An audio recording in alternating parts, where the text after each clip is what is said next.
Hello. Today I'm here with Paul Duffy, who was the human bone specialist on the St Kirk project. Paul, would you like to introduce yourself? Hi, yeah, I'm Paul Duffy.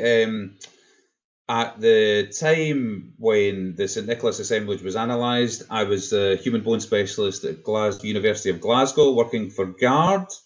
I kind of headed up, corralled, was guided by the rest of the team, who are Araya Arathabal and Maureen Kilpatrick, who the three of us made the team that kind of looked at the initial assessment of the bones and did the initial analysis on the bones and the individuals from St Nicholas Kirk, which was a great project. But we spent 3 years stuck in that little lab in the picture you can see there. And there was no windows. I mean, that must have been an amazing project, Paul. Just the number of bones, from one site were Yeah. Just huge. Yeah, no, absolutely. I mean, I think it was. Well, I think the other thing was the ability, being an archaeologist first and then a kind of specialist subsequently. I think for me, the ability to be able to come up to see the excavation as it was ongoing as well, to be able to help with some advice for that, to talk to some of the bone specialists that you had on the team as well, and to kind of work out in the field how skeletons were looking and what you were seeing was kind of, I mean, that was a unique experience in itself, I think, for a cemetery site of that size, certainly for me. And yeah, I mean, subsequently the chance to kind of have a look at an assemblage of that size and start to draw out some of the trends and some of the interesting things that you could tell from that burial assemblage, or we think we can see from that burial assemblage, was, yeah, no, certainly. I think I can safely say it's unlikely I will ever have the opportunity to look at that assemblage that size in my life. So I was very, very honoured, to be honest, to be able to undertake some of that work, and very glad to have done it. So. Yes, well, and I will never be able to. I'll never work on an excavation that size again. Yeah. I mean, we had about 100 people all together on the dig, and 25 archaeologists that we employed. But I mean, we looked for people who had worked with human bones before. So a couple of human bones, like Uriah, Carmen, Abir, who you can see here in the picture. And I thought that was incredibly important. And obviously, you coming up once a month was so important for the project itself, and obviously you meeting all these people. And then, of course, you took Uriah from me. And so that's brilliant. That was great. Yeah. And then just very briefly, we're going to talk about phases later, but there is another talk on this YouTube channel about the dig itself. But essentially, the earlier phases were associated with this semicircular apse, so dating from the late 11th or early 12th century, and all the burials, including the children's burials, round that. We then went into a sort of rectangular mid to late 12th century church, and all the burials associated with that up to the 15th century. And that was another phase. And then the third phase was associated with the 15th century church. So that's just a sort of summary for people who, maybe haven't watched all the other talks, but all the sort of human remains were sort of based on these, two sort of main phases that you used. Yeah, so yeah. I think it's still current information, 897 individual skeletons. It was really difficult sometimes because we sometimes had a couple of bones that we called a skeleton that turned out not to be, or the other way around. Yeah, but essentially, 3.5 tons of disarticulated, which I think Maureen did most of that. Yeah, Maureen looked her way through the entirety of that material, I think, with a little bit of help from us. But yeah, she was the main person involved in that, which was a Herculean task, I think. So. And then, 478 from the earlier phase and 341 from the second phase. So quite good numbers of individuals then to look at statistically. Yeah. So I think it's worth saying two things I think it's worth saying probably at this point is that the first thing obviously is I guess it's worth pointing out at the start of this talk that what we look at for the whole thing is the burial population. So we are looking at the skeletons that are buried that were recovered from the dig, so within the dig. So I think it's sometimes it's quite easy to kind of let your mind slip to think that that's the representative of the entire population of Aberdeen at the times that we're looking at, when obviously what we're seeing is people that were selected to be buried in the locations that we found them in the church. So it's always the burial population that we look at, but from that we try to make kind of inferences, suggestions about what's happening in the wider population from that. And yeah, the second thing I think in terms of phasing was that obviously the the excavation was excellent, had been done so well that there was actually lots of smaller phases within the excavation data that had been passed down to us for the analysis. But when we came to try to say, well, what can we start saying about some of these populations for you to kind of help inform some of the other post-excavation work and things, then it was becoming quite obvious that some of those phases had such small numbers of people, 5, 6, 10 people involved in some of the phases, that actually kind of statistically it was really meaningless in terms of being able to offer a comparison. So we decided between us, I think, in the conversation, was to try and divide it into these two broad kind of categories based on the excavation evidence that we had, to try to let us say something about what was happening at that kind of resolution. I mean, it's very broad brushstroke, but hopefully from that we got some useful information that we'll see. Yeah, absolutely. And so, biological sex, I mean, that's one of the first things you start. There's certain things that you start to look at first, Paul. Yeah. So I mean, basically, for any individual, the first thing that we'll do for any individual when we're analysing is we'll do a skeletal assemblage. So a skeletal, we'll look at the number of bones that we've got. We'll do an assessment, basically. An inventory is the word that I'm searching for, to understand what we've got, what elements of the human skeleton that we've got. And then from there, we'll start to look at specific things. And obviously, biological sex would be one of the first things, because this potentially affects other things that we'll try to understand, like stature and things. So there's different formulas that have been worked out in terms of calculations that we make for stature that will depend on whether we can classify an individual as male or female. So now, obviously, that's biological sex. It doesn't refer to gender. Obviously, gender is a very active topic at the moment. So biological sex quite simply refers to the changes that we can see on the skeletal material that would infer somebody is male or female.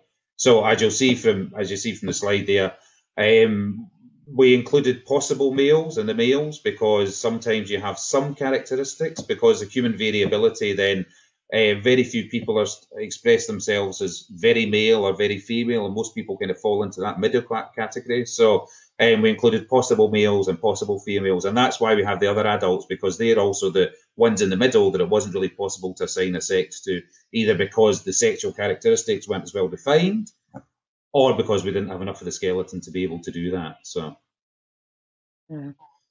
And then obviously age as well. I mean, that's similar bone changes that you're looking at.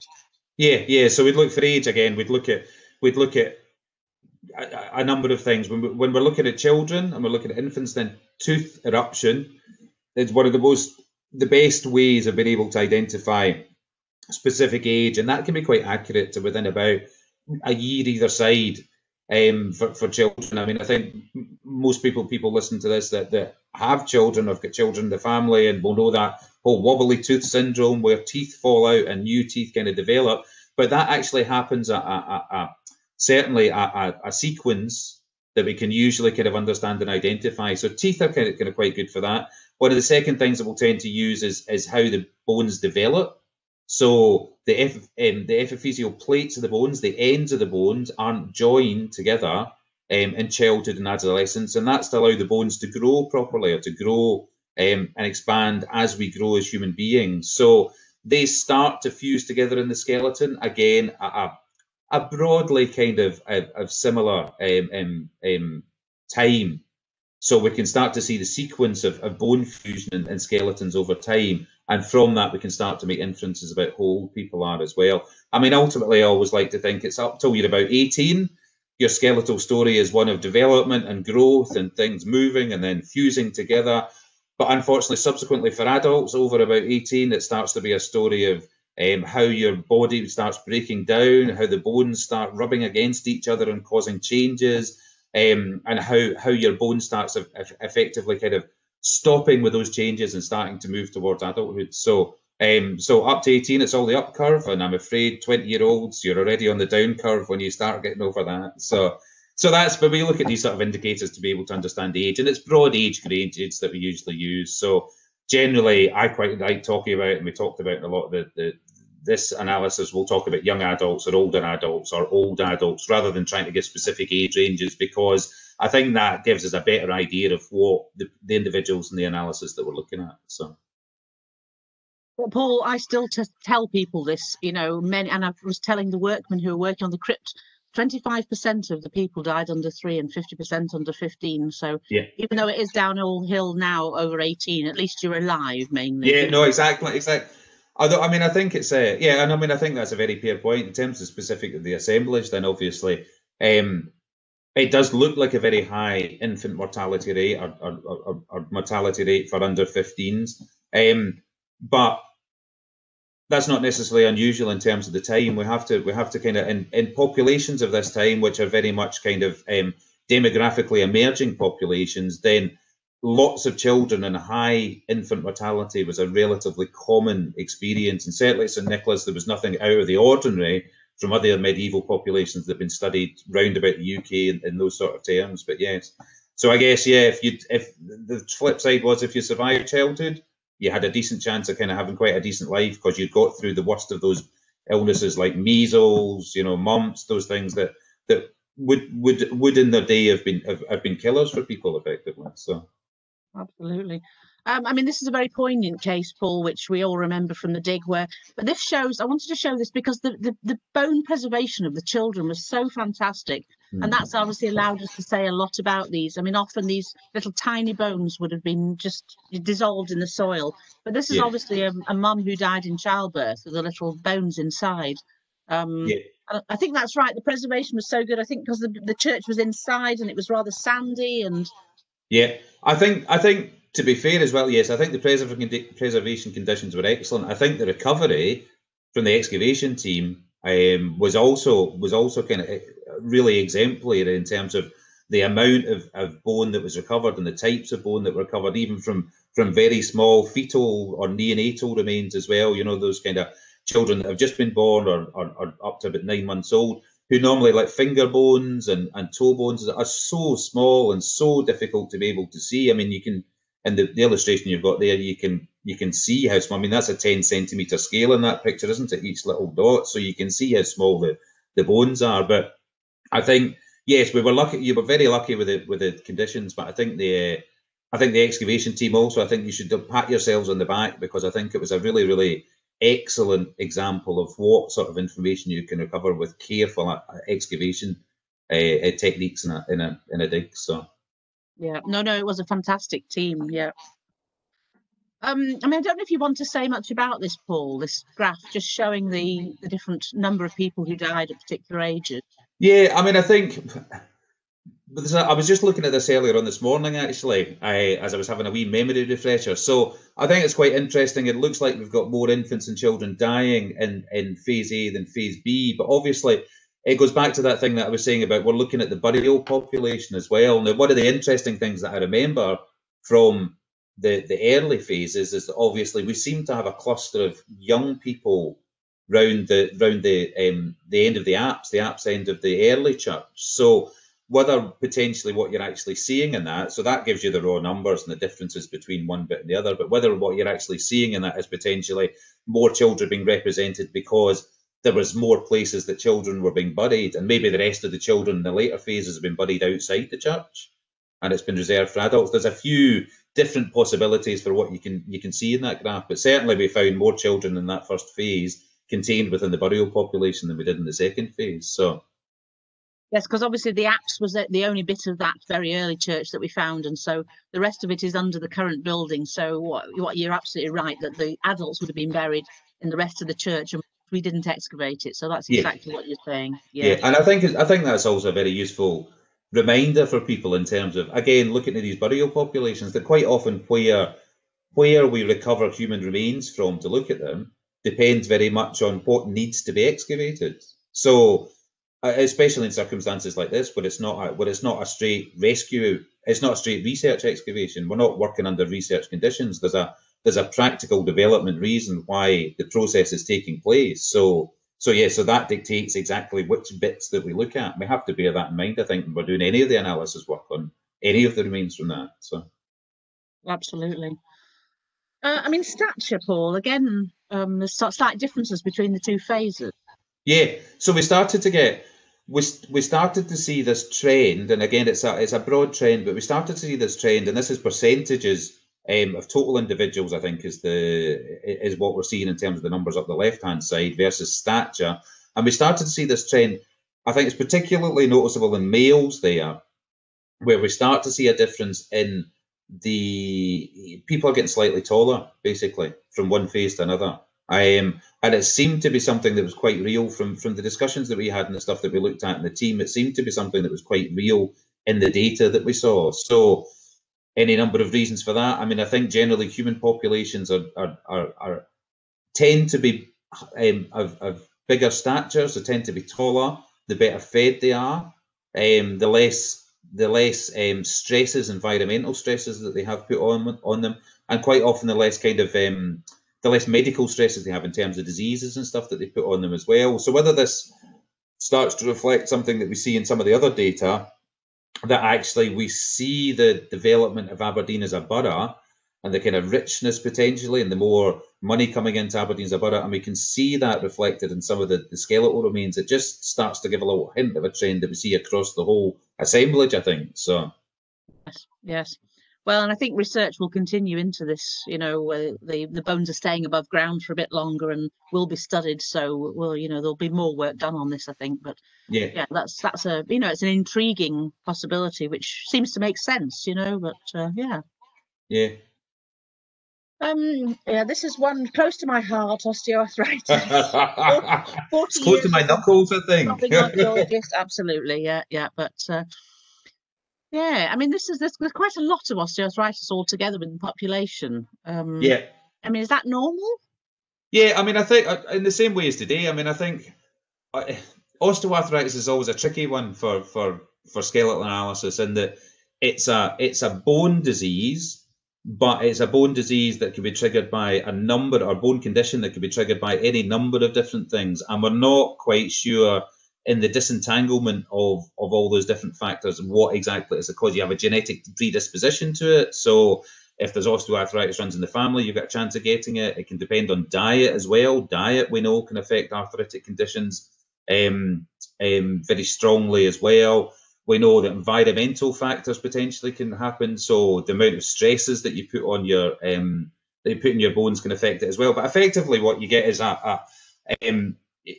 you have bone rubbing together basically, and the response of that bone is quite often to lay down new bone. In a very simple terms, that's what you see. So you see the effects of the bone starting to rub together. In extreme cases, that almost gives a bone polish for osteoarthritis.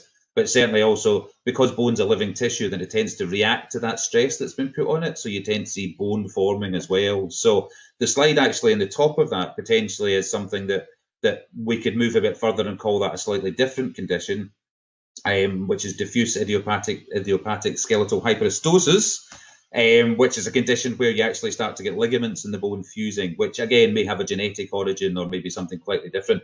In this instance, because that the top slide, it's only 2 vertebrae that we've got that, and usually you need 4 vertebrae to kind of be able to give that a definitive diagnosis. So that might be something that's related but slightly different. But certainly for osteoarthritis, the amounts that we were seeing is, I mean, I think it's it would be fairly reflexive, certainly, of medieval populations and possibly even modern populations today. I didn't take that and do a specific study with modern populations in terms of prevalence of osteoarthritis, but spinal, hands, foot would all be the kind of same sort of, aches and pains that old archaeologists get, I think. Yeah, and then, I mean, rheumatoid, very small number of cases. Is it more difficult to diagnose that in skeletons? Yeah, a bit more difficult to diagnose. Quite often what happens as well is, so you get these erosive lesions happening. Rheumatoid arthritis quite often tends to be a kind of, it can be a genetic response. For a proper kind of diagnosis, you really need to be able to see both sides of the skeleton as well, because 2 things. The first one is that the bone doesn't react as much in rheumatoid arthritis, so you don't get a new bits of bone being laid down. So because of the fact that some of the bone's getting eroded, it leaves it more open to decay sometimes. So sometimes it's those eroded bits of bone that also start to decay over time, so you don't quite get to see the lesions as clearly as you'd like.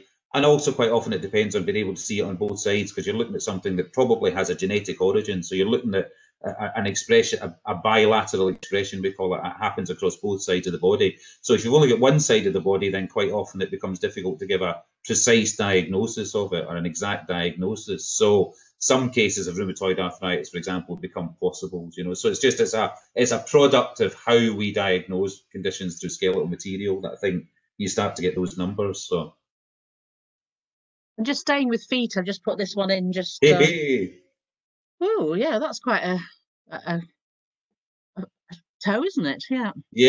Yeah. I think bunions definitely. Yeah, we had male cases, which is quite interesting because generally I think they tend to be female cases. So bunions tend to occur more often in females than males, as far as we understand. But ultimately, it's potentially a genetic predisposition, and I still think there is that. There's still that thought that sometimes that the environmental conditions around your toes, i.e. the shoes that you're wearing, can have an impact on it as well. So whether we're looking at males who are wearing particularly tight-fitting shoes in this period, or whether that kind of predisposition for females is also something that's been influenced because in more modern times it tends to be women's feet that are kind of compressed into smaller shoes, whereas men's shoes tend to be, in general, tend to be larger. You know, it's kind of up for debate, but certainly, yeah, certainly we had 6 cases, So, and yes, that is a condition that's close to my heart as well. So. But I love to think about very fashion conscious males in St Nicholas in the medieval period. Yeah. Well, I mean, I do again, but this is where I think for St Nicholas and things that will happen in the future in terms of research get fascinating, because there is a correlation here between skeletal analysis, between archaeology, and between textile fashion. And I know you've got textiles and a number of the other bits in the excavation, but this is where you start looking at the material from the past that we recovered archaeologically, not just in its little bubble, but actually there's a kind of whole cross-collaborative analysis that can take place in terms of some of the stuff that we see. So that, to me, is where it gets really exciting. Yes, when you do think about medieval fashion victims in Aberdeen from the 16th century. So yeah, no, absolutely. I mean, there were quite a number of cases of infection. Yeah. So osteomyelitis, for example. So this would kind of be the most severe sort of infection we can really see on bone. So basically, this is an infection of the bone itself, where the infection goes beyond maybe just penetrating the skin or getting into some of the soft tissues, but actually gets in and starts infecting the bone. Still quite a difficult condition to address. Still quite a difficult condition, even modern medicine, to get rid of, and certainly in periods like we're talking about St Nicholas in the late medieval period, the expression tended to be kind of substantial bone growth, but also kind of this cloacae or kind of abscess, if you like, in the bone, where the infection would start to actually drain out the bone, is something that's quite common. Probably a very, very painful condition, and probably quite visible in terms of redness and swelling and stuff on the individual as well. But obviously something that people lived with, which I always think is quite interesting. This isn't necessarily a condition that killed people, but it's a condition that people live with from what we can see. So, I mean, that's one in the ground, and just with incredible infection around the fibula there. But yes, it must have been, you know, as you say, very painful, debilitating. Yeah, no, absolutely is. So I think it's. But again, as I said, it's conditions that we're so used to these days to modern medicine. I think being able to address multitude of conditions that we've got. That I think what's always quite interesting about looking at medieval skeletal populations is to realise the everyday medical conditions that people lived with and went about their everyday business with, if you know what I mean. Maybe not in particular comfort or not in comfort, but certainly, you know, that just continue to be part of their daily life. So. Yeah, I mean, because something like sinusitis, I mean, I have friends who have it, and it's horrible because it's in your head. It's so painful. And we've got, I mean, quite a number of cases. I mean, this is a case where we've got more cases in the earlier period than the later period. Yeah. Now, again, with sinusitis, the how we can start to diagnose sinusitis is basically by looking at the little maxillary sinus cavity. So in this case for St Nicholas, that depended on that cavity actually being open to be able to have a look at it. So again, in all probability, we've not got the total number of cases that were present, but certainly we can start to see some cases happening, and some difference in those cases post 15th to 18th century. I think we've got somewhere in the original report, I think we've got the number of individuals that we looked at, so we can start to see this as being actually a bit of a pattern where it looks like that's decreasing. But yeah, I think is it the next slide? You've got a very nice picture of the internal gubbins of a medieval Aberdeen house. So yeah, so I mean, this would have been in the earlier period, you know, and so ventilation would have been terrible. Smoke would have just gone out through the roof like in prehistoric houses.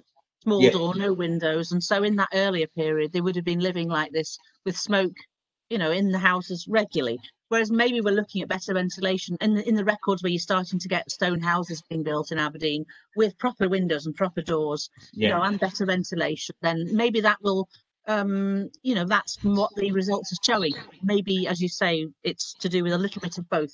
That you know. Yeah, I mean, I think the whole. Again, I guess this is where kind of human remains and archaeology and architecture cross over, because one of the central things for those early houses that I would understand is the central hearth. So you've got a hearth sitting in the middle of the floor, whereas in later periods, potentially you move on to fireplaces, which deal with smoke much more effectively, which clear it out of the building much more effectively. So as you said, you're not sitting in that smoky environment the whole time, eh? So again, there's quite interesting things in terms of how that would have affected people's health, and also what people thought was increasingly important. So the fact you would want to get rid of that smoky atmosphere might also suggest that people thought it was important to have a airier, cleaner house, if you know what I mean. So yeah. So on to, I mean, this skeleton was an amazing skeleton. It was dug into one of the later walls, and so, you know, post 15th century. But yeah, syphilis. Yeah, no. So we had a young adult male. I think from memory it was between about 15 and 20, that sort of age. So we think it was tertiary syphilis in terms of the fact that those lesions that you can see in the head are quite indicative of syphilis. That as syphilis goes through 3 phases, where you kind of initially get infected, and then that kind of dies down a bit, and then it really kind of erupts again as a disease. So the dying down bit is actually where people are most infectious, where they have the kind of least symptoms of it, and then it kind of dies up, it flares up again as a disease. Now, the reason why we think this might have been acquired syphilis as well, we thought it might be acquired syphilis, was the potential for the age of the individual, but there are also possibility that it's actually congenital syphilis as well, that it's something that has been passed on from mother to child, and then has only kind of really had its expression later on in life.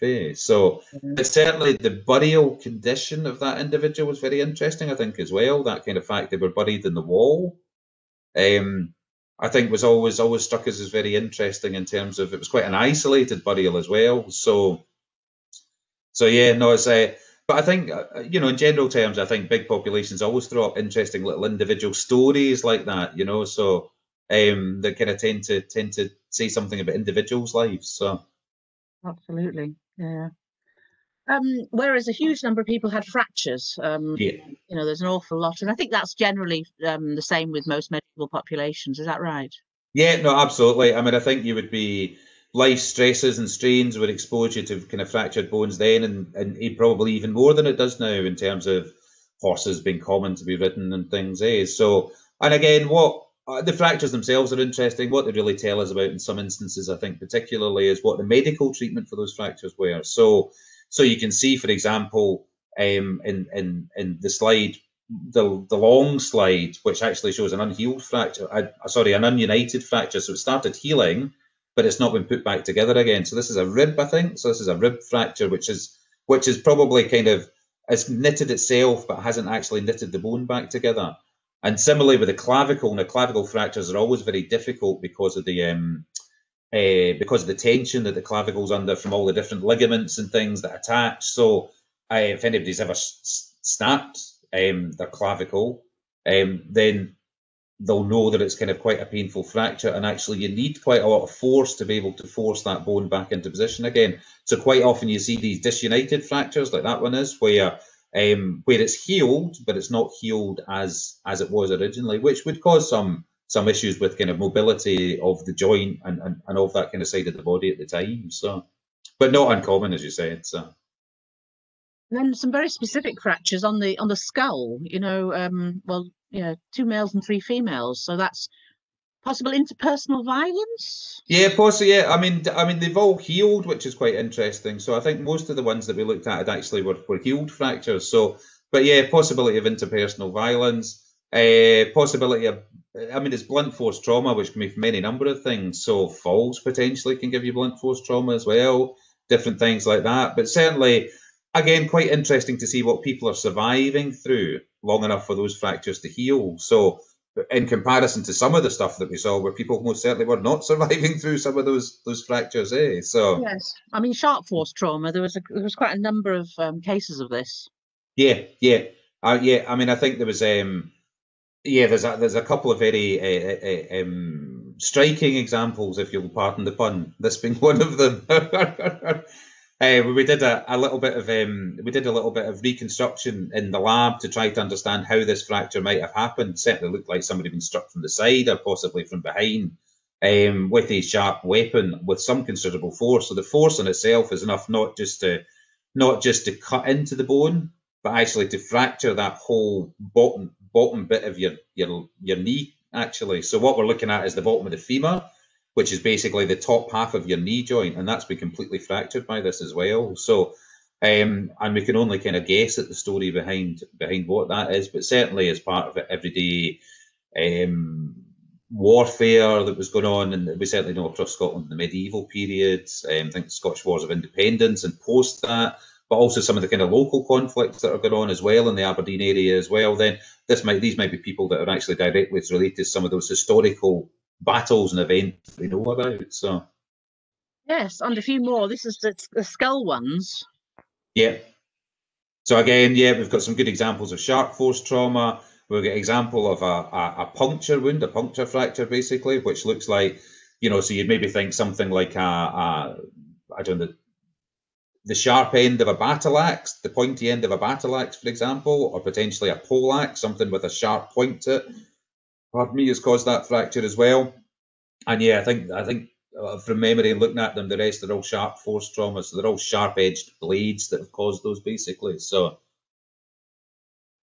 then this one individual, and this was very poignant on the dig. Everybody wanted to come and have a look at him. I think he had 6 blade wounds to the head alone, one of which was just a little nick on the forehead there, and then I think 5 other wounds at the back and the side.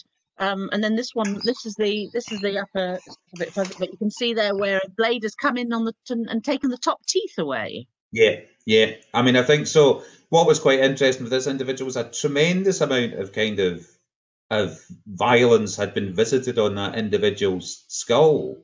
So you weren't just looking, for example, at there wasn't just a single blow that had killed the individual. It had been multiple blows and multiple blows to the skull as well. So, again, another one of those individuals that occurs in an assemblage that I think there would be a great story to try to untangle from that individual to see whether there was any, what we could find out, because again, in the analysis that we've done to date and the stuff that's been done to date, it just stands out as a very interesting individual in that sort of way. So yes, I mean, we need to get a radiocarbon date, and then it would be great to do a reconstruction of his face, because as you see from here, this is one of your pictures that you took.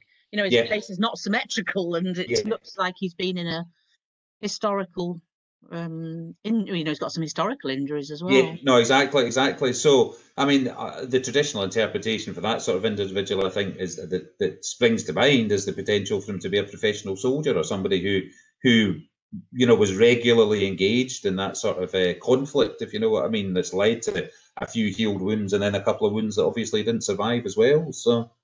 No, absolutely. I'm just going to skip over that because that's just an extra slide, but I mean, things like osteoporosis, which obviously we're very aware of today, particularly in females over menopausal age. Yeah. I mean, effectively, it's one of the things is we don't necessarily see a huge amount of it. Or sorry, we didn't see as much of it as there probably was in the assemblage. Again, because of the way that we have to kind of diagnose the condition. But certainly we saw, yeah, it was more females than males. Essentially, the bone stops producing itself as much as it did. The turnover of bone stays the same, but the kind of new bone formation decreases. So you start to see kind of the bone becoming lighter and a bit more brittle. The kind of internal structure of it becomes a bit more brittle. Again, it's one of those things that can lead to bone being it can decay much more quickly, or it can lead to kind of much more decay of the bone, which again is something that perhaps influences what we get to have a look at in the lab from the original burial conditions. But but again, then as now, yeah, a condition that we see in the medieval assemblages. So yeah. And then, well, I mean, things like rickets, we had quite a number of cases of. I mean, this is this middle-aged woman who had this lead token underneath her, buried with her, and yeah, we wondered if she had actually been, come on a pilgrimage to Aberdeen or been on a pilgrimage somewhere, and and had bought this token of a PHR. So yeah, again, a really fantastic little story, possibly a bit more work to do on that, probably find out exactly when she died. yeah. Exactly, yeah, and have a look at that. Have a look at that condition closely in terms of osteomalacia, or kind of adult healed rickets, if you like. So, but I mean, I think there was a few of those kind of yeah. I mean, obviously with rickets, then, I mean, increasing problem, a problem that's increasing again today. Lack of vitamin D, lack of sunlight. We already know in the north of Scotland. I'm based in sunny Butte, obviously, where we get lots of sunshine. But the further north you move to the northeast, but the amount of sunlight that we get in Scotland in general is a lot less than we get elsewhere. So increasingly people that aren't exposed to sunlight, so that could either be through body covering or through staying indoors a lot more and not being outside as much, will be increasingly exposed to this condition. And yeah, I mean, it is something that was flagged up a couple of years, has been on the increase in Scotland again, which I thought was quite interesting. So yeah. Well, and then other dietary deficiencies. This is actually where I started my human bone career, Paul. I did a dissertation in Bradford on cribera and parotid hyperostosis. So I've just included this slide. Well, maybe you don't want to say a lot about it, but yeah, I mean, anemia is it's one of the key indicators quite often for anemia, I'd say. But I don't know if you'd add anything to that in terms of your research on it. So it was such a long time ago. No. Well, and then these possible scurvies, which is really interesting, vitamin D deficiency. You might have thought that this population buried in the East Kirk would be well fed and would be wealthy and well fed, but there were several cases like this that you thought might be scurvy. Yeah. So again, this is one that probably bears going back to at some point, I think, in terms of future analysis. At the time, the diagnosis of scurvy in children, and most of these were in infants as well, was very, very, it was just being put forward, actually, as far as I remember. It wasn't long been a kind of possible diagnosis. So but effectively one of the things potentially is that it was breastfeeding infants that were suffering from it. So it's not actually the infant itself that necessarily suffers from the lack of vitamin C, it's the mother. Because quite often with breastfeeding children, then obviously a lot of that vitamin load will be passed from the mother to the infant, quite often at the kind of sacrificing the kind of mother's vitamin C, if you like, to feed the children. But the fact we were starting to pick up possible indications of this in some of the infant population as well suggests that maybe those mothers didn't have enough vitamin C, which again, yeah, it does lead to quite interesting things in terms of what's going on with diet in medieval Aberdeen at that time. So. Yes, and then this again, this was part of my dissertation, so really interested in these sort of dental lines, hyperplasia or and similar. These are periods of illness, aren't they, or dietary deficiency that cause these lines. Yeah, I mean, illness, stress is one of the. Again, it's one of those things that there's probably been 100 student dissertations written about the causes of dental enamel hyperplasia, but I'm not quite sure we've ever reached a consensus in terms of what they are. I mean, certainly I've got some in my front teeth. So, and I wouldn't say apart from moving from a London primary school to a Glasgow primary school when I was about 7 and the resultant accent shock that caused, I don't think I had a particularly stressful childhood. So, I don't. So yeah, it's something that we don't quite know what causes it. Of course, because teeth are up to different ages, what we can do is we can see when they're starting to form on the teeth, which gets quite interesting in terms of, we know, for example, that the molars form at a much later date than things like the front incisors. So we can start to see when individuals are suffering from that stress, and that can start to help us to unpick things in relation to what might be causing that. But yeah, like a few things in terms of skeletal analysis, it's a question mark in terms of what diagnosis actually is for the cause of that. So Paul, we're sort of running out of time, so should we just skip through a couple of these? Do you want to say anything about? Yeah, I mean, we had some examples which looked like they were bone expressions of cancer. Spina bifida, yeah, spina bifida quite often is a not uncommon thing in individuals. Yeah, scoliosis again, something that's not an individual story. I think was the quite interesting thing about that one again. Another one of these individuals that kind of help us to remind us that these people have lived and made successful lives with kind of disabilities and stuff right throughout history, I think. And I think things like those individuals just remind us that happened in the past as in now. But people still were surviving and living through these diseases and quite happily making a life through these diseases as well. So, and then just on to dental disease. I mean, obviously there's a huge amount of things like caries and abscesses. Yeah. Calculus. Yeah. People were living with rotten teeth. Well, still do in my case. Yeah. But I like these smokers' notches, Paul, and obviously we had a lot of clay pipes as well. So yeah. No, I mean, I think they're particularly good examples. We had a couple of bits as well. I think your next slide, which is kind of a bit early. It was a bit early for pipe smoking. If that ended up being dated to the 12th century, then obviously we've got tobaccos only introduced in the 16th century. But you also see these things through things like occupational activities as well. So pulling threads through the teeth, for example, for stitching or weaving or anything, also sometimes leaves these kind of traces on the teeth as well. And things like that might be, but the ones you showed previously are, yes, definitely, very definitely pipe smokers' notches. So. And then is this vanity in post-medieval Aberdeen? Yeah, no, this was brilliant. I think this was the gold wire, wasn't it? We'd worked out it was gold wire around it. So, I mean, we know at this time people are starting to look at how they look and kind of how their dentition is as well. And this is just a classic example where it looks like we've got a tooth, presumably now gone, so possibly organic or something that's fallen out. But a false tooth that's been held in place by a bit of gold wire just to improve the kind of appearance of a person, I think, which is, again, it's kind of is very interesting. And this was still very strange, I think. You found, we didn't find this on the dig, that it was you found it in post excavation in place there.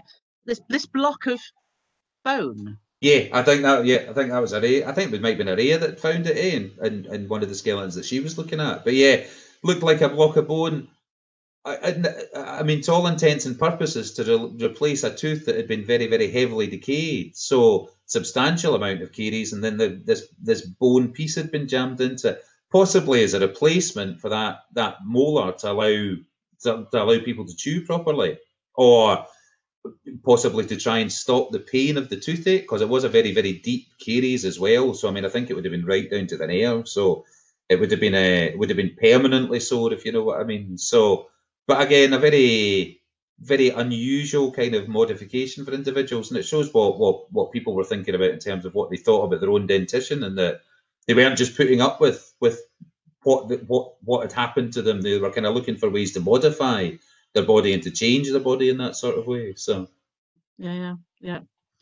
Well, look, I'll just leave this slide, Paul, for people to have a look at, because there's obviously a lot more work to do. And then if people want to get in touch with us, they can do so via various means, Twitter, Facebook, and everything. But I just want to thank you, Paul. That was absolutely fantastic, and it's so great to catch up with you. Good, yeah, no, brilliant. Having a catch up with the site again. That's I look forward to hearing how it goes in the future. So yeah, thank you very much. All right, brilliant.